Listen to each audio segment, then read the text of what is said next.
심심보도 안심하고 마실 수 있는 딥카페인 커피. 하지만 모든 딥카페인 커피가 다 안전한 건 아닌데요. 실제로 일부 딥카페인 커피는 건강에 해로울 수 있기 때문에 반드시 이 건강을 위해서 피하시는 게 좋다는 겁니다. 따라서 커피를 고르실 때는 단순히 향과 맛만 보고 결정하지 마시고 이제부터라도 이 건강을 위해서 진지하게 생각해 보시고 결정하시라는 겁니다. 안녕하십니까, 동료의사 닥터유입니다. 저는 매일 아침 눈을 뜨자마자 커피 머신부터 켜게 되는데요. 커피를 한 잔 쭉 마셔야지 드디어 제 눈이 떠지게 되는 겁니다. 저처럼 매일 아침을 커피로 시작하시는 분들 많으시죠? 심심할 때 커피 한 잔, 식사 후에 루틴으로 커피 한 잔, 집중이 안 될 땐 또 커피 한 잔. 이 커피 없이 하루를 시작하거나 마무리하기 어려우신 분들이 많이 계실 겁니다. 하지만 최근 들어서 커피가 발암물질이라는 얘기가 바이러스처럼 퍼지고 있는데요. 이런 소식들을 접할 때마다 정말 내가 매일 마시고 있는 이 커피가 정말 내 건강에는 해롭진 않은지 걱정이 많이 되실 건데요. 이번 영상은요, 이런 주장들의 이 근거는 뭔지, 그리고 이 건강은 좀 걱정이 되지만 도저히 커피를 끊을 수 없는 분들에게 추천할 수 있는 커피, 마지막으로 이 건강을 위해서라면 반드시 피해야 할 커피가 뭔지를 한번 알아보도록 하겠습니다.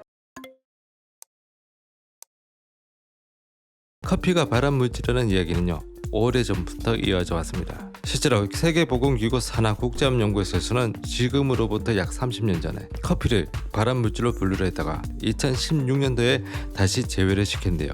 그런데 왜 최근에 다시 이 커피가 발암물질이라는 얘기가 떠돌고 있을까요? 그 이유는 2018년 3월 미국 캘리포니아주 고등법원에서 내린 판결 때문인데요. 스타벅스를 비롯한 이 모든 커피 매장에서 커피 속에 발암물질이 들어있다는 경고문구를 표시를 하도록 판결했기 때문인데요. 하지만 이 결정도 약 1년 후인 2019년 6월에 다시 뒤집혀서 경고문구를 붙일 필요가 없다고 새로운 판결이 나왔다는 거죠.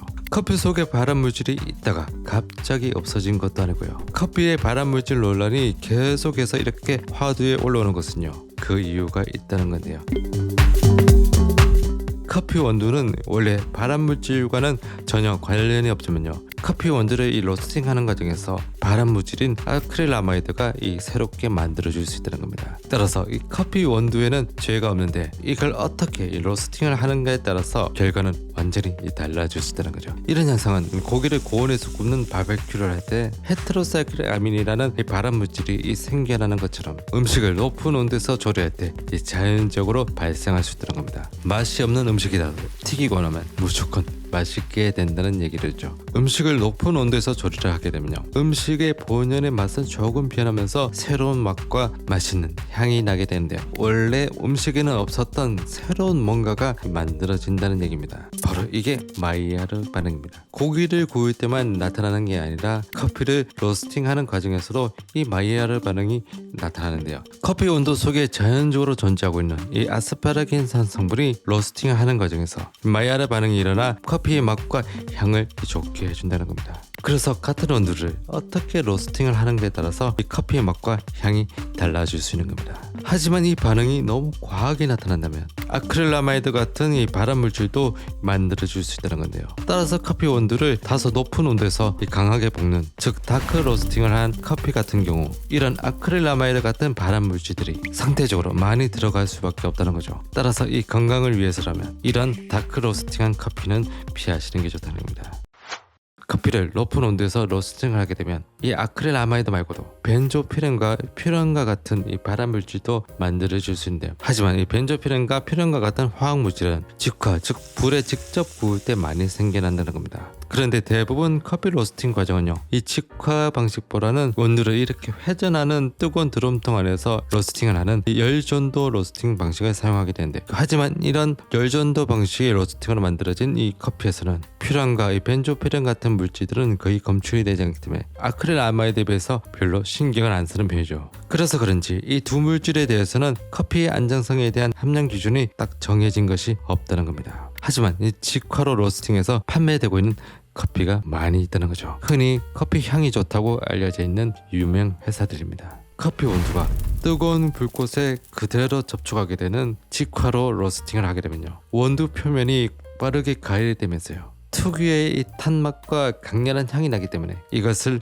좋아하시는 분들도 많이 계시는데요. 하지만 직화로 로스팅한 제품들은요, 이 아크릴아마이드뿐만 아니라 퓨란과 벤조피렌 같은 이런 화학 물질들이 당연히 더 많이 포함될 수밖에 없다는 겁니다. 똑같은 고기를 이 후라이팬에서 구울 때 비해 바베큐를 할 때 이 발암 물질들이 더 많이 생겨나는 것과 똑같은 거죠. 어처구니 없는군요. 인터넷에서 직화 로스팅 커피를 한번 검색해 보시면요, 임산부들도 안전하게 드실 수 있다는 직화 로스팅한 디카페인 커피가 많이 검색이 된다고 합니다. 이건 뭐 앞뒤가 맞지도 않는 따뜻한 아이스 아메리카노 같은 거죠. 그럼 어떻게 먹어야 되냐? 커피는 이제 기호식품을 넘어섰습니다. 양으로 보나 가격으로 보나 거의 식사 수준이죠. 게다가요, 아시아에서 커피 소비가 가장 많은 곳도 바로 이 한국이라는 겁니다. 하루에 한두 잔 정도의 기호식품 정도였다면 크게 문제가 되지도 않았지만요, 지금처럼 커피가 거의 일상화되어서 많이 드시게 된다면 이 얘기는 달라지는 거죠. 게다가 이 아크릴아마이드는 커피뿐만 아니라 감자칩, 빵, 쿠키, 시리얼 같은 이 전분 성분들이 많은 식품들을 고온에서 조리할 때 자연적으로 많이 생겨난다는 겁니다. 따라서 이 커피만 피한다고 해서 이 아크릴아마이드의 노출을 완전히 피할 수 없다는 거죠.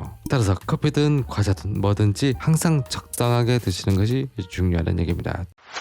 건강을 위해서라면요, 커피를 하루에 3잔은 넘기지 마시고요, 로스팅도 직화로 로스팅한 커피는 피하시고요, 강하게 볶는 다크 로스팅 커피보다는 약하게 볶는 라이트 로스팅 커피를 더 권유드립니다. 온도를 강하게 볶으면 볶을수록 향이 진하면서 쓴맛이 많이 나기 때문에요. 만약 여러분께서 즐겨 마시는 커피가 혹시 쓴맛이 많이 나는 커피라면 다크 로스팅한 커피가 아닌지 꼭 확인하시기 바랍니다. 그리고 제가 생각하는 가장 건강한 커피는요, 종이 필터에서 직접 내려 마신 드립 커피입니다. 궁금하시다면요, 예전에 제가 만든 커피에 관한 영상 한번 참고해 보시기 바랍니다.